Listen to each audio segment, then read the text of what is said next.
I just have to start saving $200 a month now in bonds, and then when I retire, I'll have $400 or $500 extra every month. I can just take down to the bank this one bond, get my extra $500, Social Security plus $500.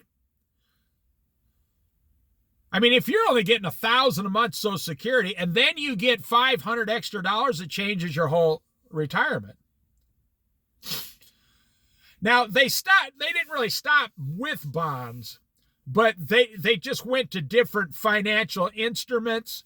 So, I remember when it actually worked out very well, because I put like $500 into bonds, and then like 10 years later, I went down and sold them for $1,000. And it worked out fantastic. I thought that was a great idea. Well, the same thing is now. So if you want to retire in 20 years, you see, people keep thinking about money in large amounts. I got 100,000, I got 300,000, I got $1 million. No, you have to think of money in monthly amounts. How much extra am I going to need monthly to have, a good life when I retire? Well, it depends on how much you like to spend. I made a video about 3 weeks ago. It's in my money playlist about when you retire, you won't need the big money. It's a long video and didn't get hardly any hits because no one wants to hear that. An American rejects that idea, but a person who has come to America and became a U.S. citizen, they don't need to be told. They already know. I mean, my Filipino friend today and his wife are probably living on 50% of what their Social Security, both of them, get. They can still save $1,000 a month. And when you only think of work as, survival, a way to glorify God, and family and housing, then you want to leave all your extra money to your children.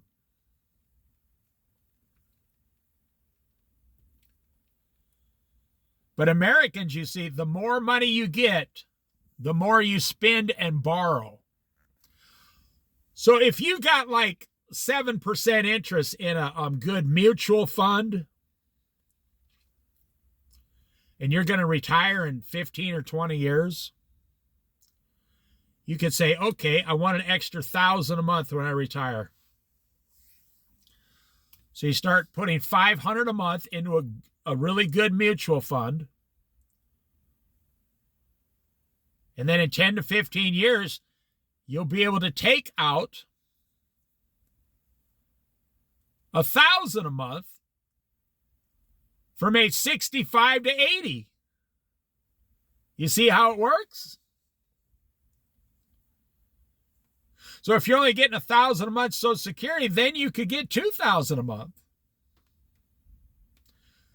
because you invested $500 a month for 15 years, and now you can take out $1,000 a month.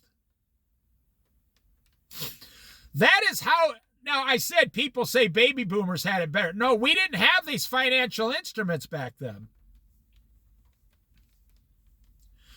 But also, we didn't have, there wasn't a lot of scams back then either.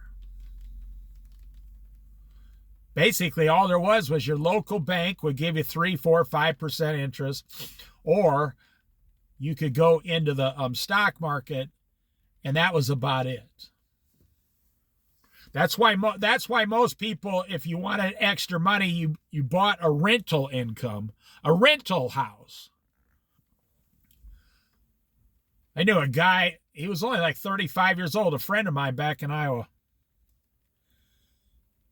He bought a fourplex. It was just 4 apartments in a row in this old building. And each one rented for about $500 a month. Just 4 apartments. There was like 6 places to park cars and a little parking lot, and then that was it, and a little land in the back. That was it. And they wanted like $350,000 for it. I know it sounds crazy today, but back then it was a lot of money.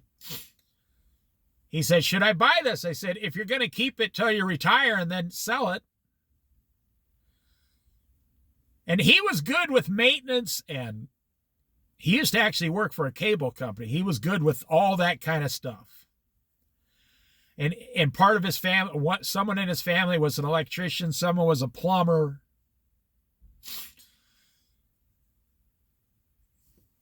So he had it all set up. And he was using the $2,000 a month. He took no profit. He would put $2,000 a month down at payments. His interest back then was only like 3.5%. The guy's a millionaire today. And I'll tell you, even weirder than that, when he turned 40 years old, he got a job at Dell Computer. When they just started. That blew my mind. He got a job working at Dell Computer in Iowa. And so he maxed out his contributions to Dell stock. So just go look up how much was Dell stock 30 years ago, and then advance 20 years to what it was and see how much money my friend made. He had over $1 million in Dell Computer stock, and he was still working for the company. And then his fourplex, back in Iowa was worth like a little over $600,000. Today, my friend lives in Florida. He's got like $3 million in the bank because he was also a big-time saver. And he did all of this on his own. He never once got married, and he never had children. Now he's somewhere in Florida, and he wears like, not a Hawaiian shirt. No, that's a certain kind of shirt. He wears like one of those colored patterned flower Florida shirts. And he went down there and got a cheap condo for a couple $100,000. And he says he can see the beach from his window. I don't know where he is, and it's always been his dream to just live in Florida, retire in Florida, because he doesn't want snow anymore. A lot of people in the Midwest do that. So he's down there living the life. Well, plus he had a house that he bought, and after 30 years, that was paid off and tripled in price, and then he sold that. Well, that's all I got to say. I mean, I could go on and on and on, but if you don't understand now, you see, you have to decide. Are you going to be in the middle class? And in other words, from lower middle class, which is about $40,000 a year, $45,000, up to upper middle class, $100,000, just a little over $100,000. And you're going to struggle to just keep buying all the new things. Now, I'm not going to change the economy by making this video. No. I might help 10 people in the next year wake up and realize, hey, I'm going about this all wrong. I don't need to make more money. I need to spend less money and save more money. And I need to be content with my wages and my status in life, and cook all my meals at home and read the Bible an hour a day and pray, become a Christian with Jesus Christ, and then just go forward. And in 20 years, I'll have a big, huge pile of money in the bank. Not by making more, but by spending less and saving more. And then it's like the theory of accumulation. You're going to accumulate it. It's the same thing you're doing now. You're accumulating debt now. It's kind of like gaining weight. Every year you gain 5 pounds. In 10 years, you gain 50 pounds. That's what happened to me. I told you I lost 70 pounds this year, around 70 pounds. But I figured it out. I only gained 5 pounds a year. So it took me 14 years of accumulating 5 pounds a year. But now it's all gone. Praise God. The same thing, you accumulate debt. And then you get to the point, you or your wife lose their job and boom, your debt comes like now you can't even make the payments. But the same thing on a positive note, you accumulate savings. I'll give you one last story. I knew a guy never saved a dime in his life up to 65 years old. Oh, I'm not making this story up. I can drive to the guy's house right now. The guy just turned 80.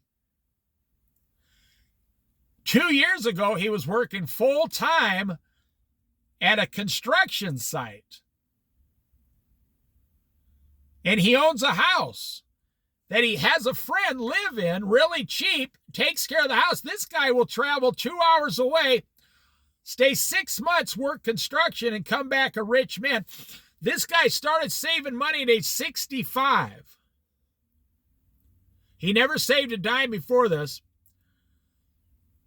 And he went up to this place, and he was living in a small camper,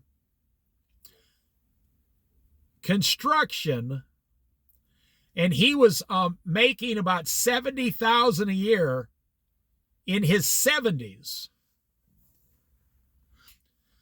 And he was saving $50,000 a year from age 65 to 75.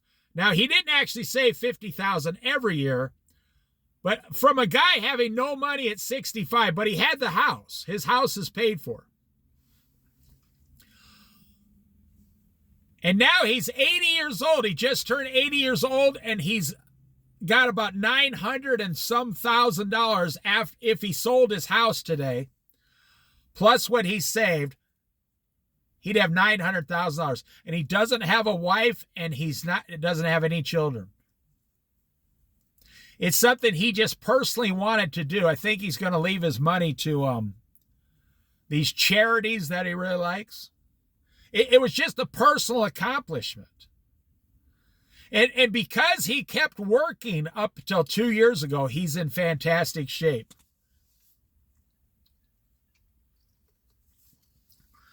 I saw him at the grocery store. I said, how in the hell did you do construction at 75 years old? And he looks at me and goes, I'm still doing it. I'm 77. What are you talking about, boy? I said, well, how are you able to do that? He said, I'm able to do it by doing it. I said, well, they don't have you on the roof, do they? I mean, he was a friend of mine. He goes, no, I do all the groundwork and run around. He says, they'll have me placing orders, going to the store. He says to bring him the stuff, going getting guys lunches. He said, but yeah, I'm pounding nails. I'm doing stuff inside the houses. I'm putting up things with the guys. He says, it's not about the money. He said, I just want to do it. Because he's single, no children. And he doesn't need the money. And now he has $900,000. Well, his house, went up to like $550,000. So he only has like $400,000. But if he sold his house, he still lives in his house. I guess I'll make that the last one. So for me personally, it's not about more money and then spending more. Now, if you can make more and save more, that's a personal choice, but the more you make, you got to give up more of your time. To me, time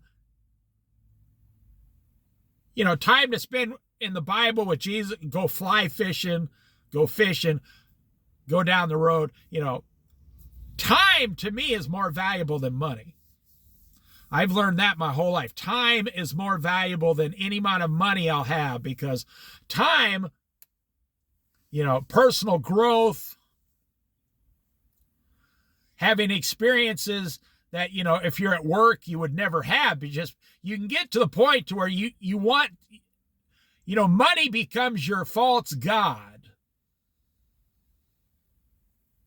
I mean, I do know rich people who save, like, I'm not making this up. I don't know a lot of them, but I do know a rich person who saves about $1 million a year. I've spoken to them. They're not close friends of mine. I just know of them, and I've been in conversations with them. And I say, that's kind of crazy. I said, what about you? And they say, well, that's the deal. It said, I'm in a catch-22. I said, why don't you cut back? They said, it's not a situation like that. I have to work like 75, 80 hours a week, and the profit is a couple million a year, and I save $1 million a year. But if I cut back, I'd have to, I wouldn't make any of the money. In order to make that much, well, they bought a company. Actually, what it was, they invented a product. I'll just put it that way. But they have to run the company for that product. And they get about $2 million a year profit, and they save $1 million a year. They invest all the rest into house, just trips, running around, running the business. That's the thing. It's a catch-22. It takes them $1 million a year to live, and they can save $1 million a year. But you have to sell everything you have. I mean, your time is 80 hours a week. You have no time to do nothing else. They work. Their whole life is at the work thing and then sleep. That's it. Sometimes the guy says, I save $1 million a year. Sometimes I don't have time to eat. I said, well, why don't you just cash out now and take your few $1 million and you're done? Well. Addiction. The guy says, well, I'm still pretty young. I mean, he's pushing 60 now. He invented a product. That's all I'm going to tell you about it. He says, I'd like to get up to 25 million and then make up for all my lost time during retirement. And I looked at him and said, you want to hear something crazy? He goes, what's that? I said, what if you die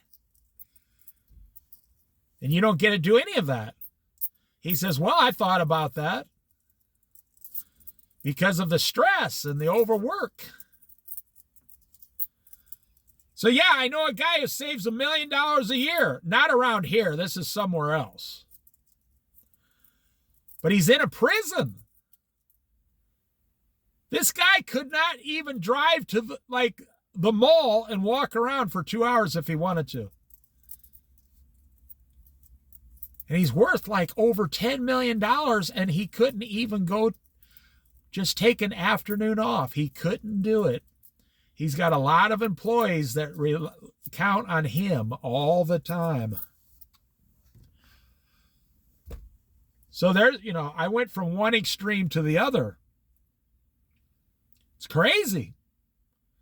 And yet, this guy has all that money, would tell me that he would rather be the busboy,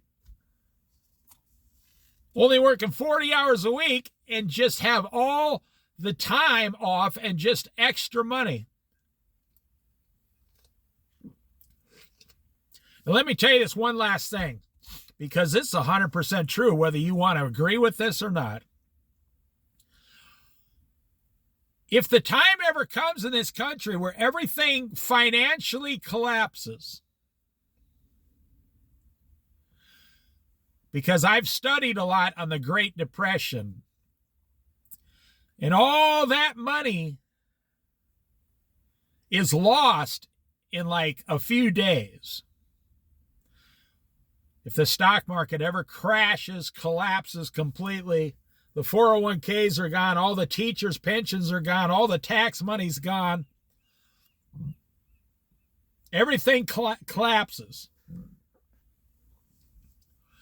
The person who can live on $1,000 a month is going to be the one that survives the best. Because if there's ever a total financial collapse, I mean total, my friend's invention will go away. It'll be useless. Nobody will ever need it. And whatever money he has in the bank, well, FDIC, if FDIC, federal insurance, ever collapses, then it's all over. If the government ever says we can't pay off the FDIC, then it's all totally over. The only people that would survive is the busboy, who has, a year's worth of food in his house for his family and maybe a big bag of silver coins, in a safety deposit box. That's that's what, and maybe $20,000 or $30,000 in a savings account, a couple old vans or a trailer or something. That's going to be the guy who survives. It's not going to be the multimillionaires. Because my family have been farmers back to the 1850s. And when the stock market collapsed, well, when World War I came around, something you young people don't think about this. And I'm not trying to give you anxiety. I'm giving you what actually happens all the time. When World War I came around, my family on the farm were still okay. They said, oh, okay, we have the animals and the cows and the chickens and the eggs. We have the gardening. We have everything canned. Well, it was in jars back then, not cans, but they survived like nothing happened. And they still made money on the side. When the Great Depression came, same thing. They still had plenty of food from the farm, and they made money on the side working small jobs and selling things. And when the rest of the country was suffering, they still had stuff. When World War II came along, all the farmers still had the food and the land. And they fixed everything themselves and chopped their own wood and grew their own garden, and they had a little trout pond, and everything was fine. They didn't get rich, but they were far from starving. Remember the old show, The Waltons? If you just watch one episode, you wouldn't understand. But if you watched the Waltons growing up, you'd understand what it was like during the Great Depression. But they were fine. They had plenty of food. They had a sawmill. They weren't starving. They still were doing fine. They had clothing. The house was paid for.